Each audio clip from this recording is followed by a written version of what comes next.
Hey folks, let's continue with part two. So we left off here on this beast of a table. There is a lot going on. And so we're going to take our time walking through this and do plenty of examples. So across the top, we have base units. Meters for distance, grams for mass, liter for volume, time for seconds. So all of these different units can use the same prefixes. In fact, you can use these for anything really, but these are the main ones that we're going to use. So that means that they're completely interchangeable, whether you're talking about meters or grams or seconds or liters, it's all the same. Okay, so let's look at the top half in green. These are the quantities that are larger than the base unit. For example, like a giga, right? A gigabyte, right, is bigger than a byte. Or a kilometer is bigger than a meter. So if the unit is larger, then if you want to, like, let's just use distance as an example.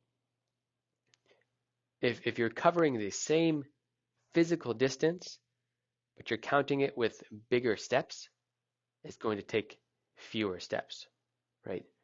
So the larger quantities, the larger these units here, the fewer of them it takes relative to the base.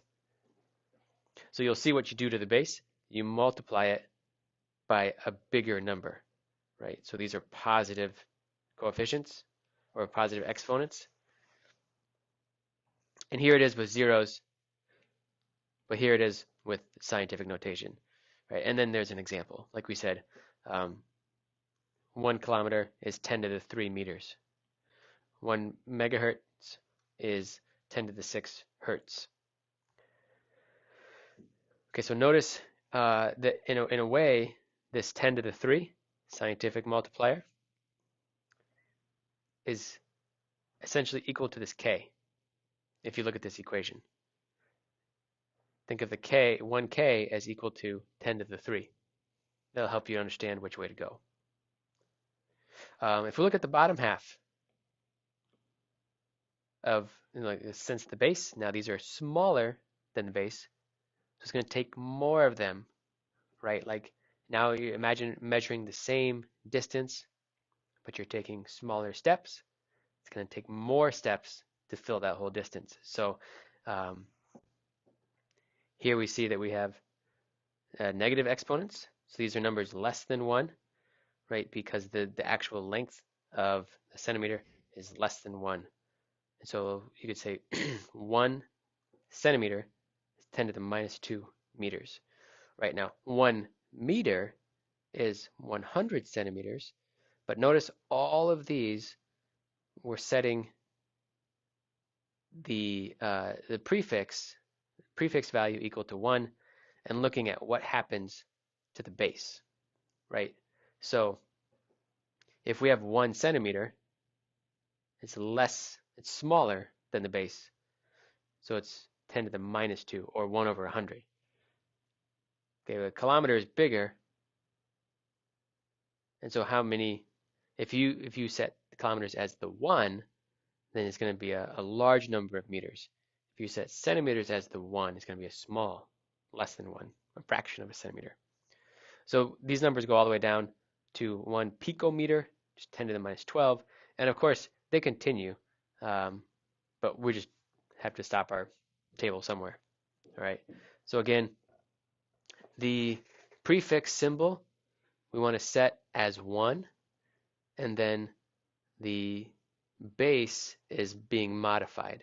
And the reason that this is helpful is then you can think, like I said, of the k replaces 10 to the 3, or the c is 10 to the minus 2, which you see here.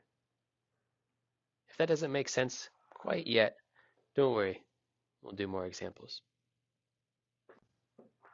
Here's more of a visual representation of truly what's happening here. So these are all smaller than the base, right? Here's 1 millimeter, and there are 1,000 millimeters in 1 meter. 10 millimeters is 1 centimeter. So 100 centimeters is 1 meter. 10 centimeters would make a decimeter, and 10 decimeters make a meter. So you can see how once you get familiar with this, the fact that everything is just factors of 10 makes it more simple than the English system.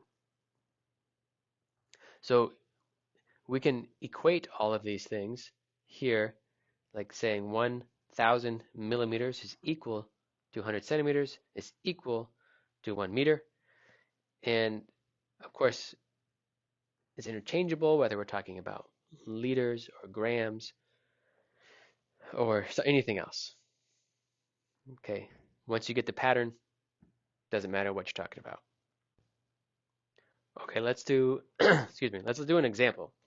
So select the correct conversion between milligrams and grams. And go ahead and pause it.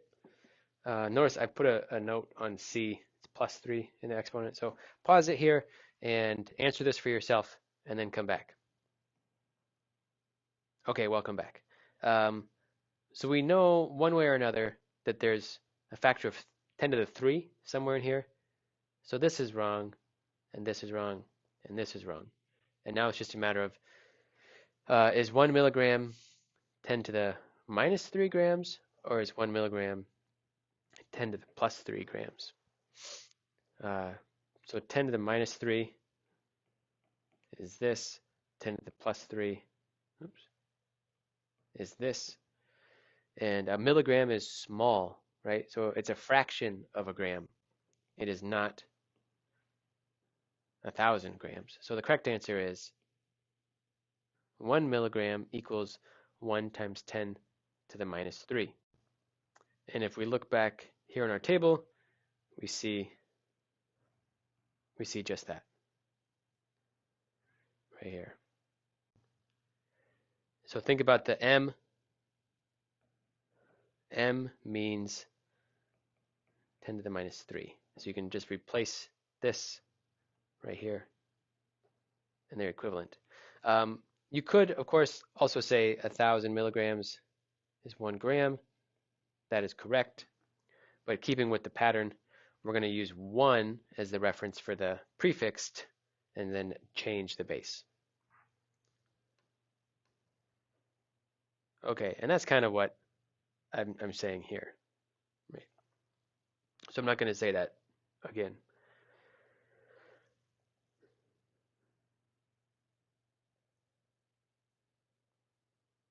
Now at the bottom of this slide, we're getting at the correct conversion factors, but reciprocals of each other, right? They're flipped. So 1 kilometer is indeed 10 to the 3 meters. So which one is right? Well, it depends on the problem. Depends on what you're trying to do. If you're trying to convert into kilometers, then we'd use this one. If you're converting from kilometers to meters, we would use this one. Much more on that later. So there's one more unit that I've been talking about that wasn't on our initial list of fundamental physical quantities, and that's volume. So the base unit of volume is the liter, right? So you can talk about milliliters, for example. But volume is not actually a fundamental physical quantity. Volume is simply length in 3 dimensions, right? And so if you have length times length times length, we get volume. And so it's called a derived unit from one of the physical fundamental quantities. All right, and this is going to be probably a familiar one to some of you, or it will be soon, is that a cubic centimeter, which is 1 centimeter on each sides of a cube, is also sometimes called a cc for cubic centimeter. And 1 cc is equal to 1 milliliter. And that's exactly, like that's by definition, okay? We can also see then that if you had a cube that was 10 centimeters on each side, that'd be 10 by 10 by 10 is 1,000 cubic centimeters, which is 1,000 milliliters, which is equal to 1 liter. So now we have a definition of the liter as a derived unit. All right, how about calculating question? What is the volume in milliliters of a cube measuring 3 centimeters a side? So go ahead and pause, answer for yourself. Okay, welcome back. So let's say draw a nice cube. So it's 3 centimeters, 3 centimeters, 3 centimeters. If you wanted to find the volume, I'm explicitly showing the units here. So you can see that we multiply the numbers and we multiply the units, right? So you get 27 centimeters cubed. And 1 centimeter cubed is 1 milliliter. So it's 27 milliliters also. So the correct answer is E. Now, D is the correct volume of this cube, but we were explicitly asked to find in milliliters. So that's what we did. One more slide and then we'll be done with part 2. Other examples of derived units. So remember, we had these fundamental physical quantities, but there are a lot more things that we're interested in. And some of the derived units we can think of as conversion factors or their relationships between different units. So speed, for example, is like length over time. So it's derived from length and time units. Density is like grams per milliliter, mass and volume relationship. Molar mass is grams per mole. Mole is the number of somethings. That'd be mass over amount. So these are all derived units. And notice also their conversion factors. So they have multiple units, or two or more units in a ratio. And the word per always applies a fraction. Okay, we'll come back for part 3, which will be some more sample questions.